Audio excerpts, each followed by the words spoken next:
Hello everyone, my name is Ryan Cam, and I finally watched My Neighbors the Yamadas. This was directed by Isao Takahata, and its English cast includes Jim Belushi and Molly Shannon. And this is the latest movie in my quest to watch and review all of Studio Ghibli's output. This movie tells not just one story, but several stories, and they all revolve around this family named the Yamadas. That synopsis may sound a little short, but that's the best way that I think I can describe it. In my video for Princess Mononoke, I said that Hayao Miyazaki tended to tackle more of the fantastical side of Ghibli, and Takahata tackled more of the realistic side. And not to pat myself too hard on the back, but that goes double for the difference between Princess Mononoke and My Neighbors the Yamadas.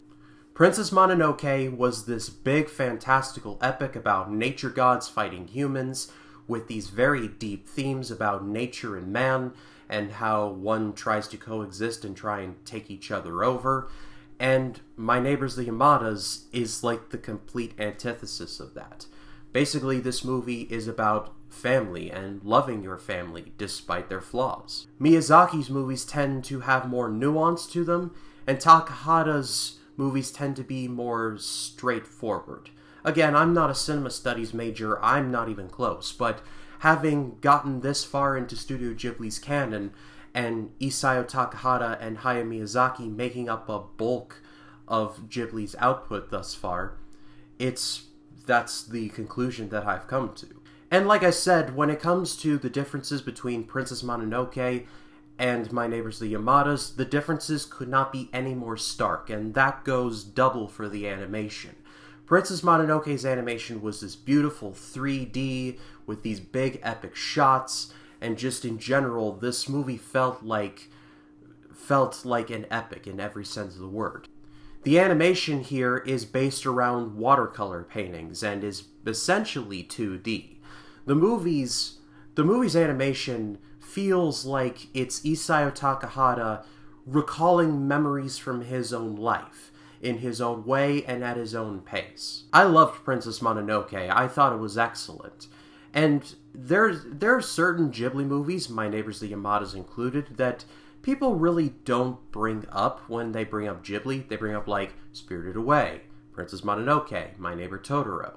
And while I do understand why certain Ghibli movies aren't mentioned, I'm kind of surprised that My Neighbors the Yamadas isn't bringed up as much, because I think this movie is very underrated, especially in Ghibli's canon. In my research, I couldn't find anything that said that Takahata explicitly put his own life on the screen in this movie, but I wouldn't be surprised if he pulled from some of his own life experiences. But even if that isn't the case, one watch of My Neighbors the Yamadas and you'll definitely be nodding your head like, yep, I've been through something like that. Basically, if you have parents, then you will relate to My Neighbors the Yamadas in some form or fashion. I feel like on the whole, this movie is criminally overlooked, and at the end of the day, if you haven't checked out My Neighbors the Yamadas and kind of think it's like a B-tier, like, Ghibli movie, then I'd say give it a shot anyway. I think this movie was quite good. I really enjoyed it. I don't think it's really, like, top-tier Ghibli. That's where, like, Kiki's Delivery Service and My Neighbor Totoro exist, at least for me. But it definitely is a step below, and even for Ghibli, a step below their top tier is still pretty excellent. But that is all for me, guys. Thank you so much, as always, for watching. I'm going to be doing a bit of a pivot and talking about one of my favorite comedy movies of all time. It's from 1980. It's one of my all-time favorite movies. It is The Blues Brothers. But if you like this video, please be sure to leave a like, comment your thoughts down below, and if you like this video and you want to see more like it, hit the subscribe button and click the bell to allow notifications. That way, when a new video drops, you'll be the first to know about it. My name is Ryan Cam. I'll see you in the next one.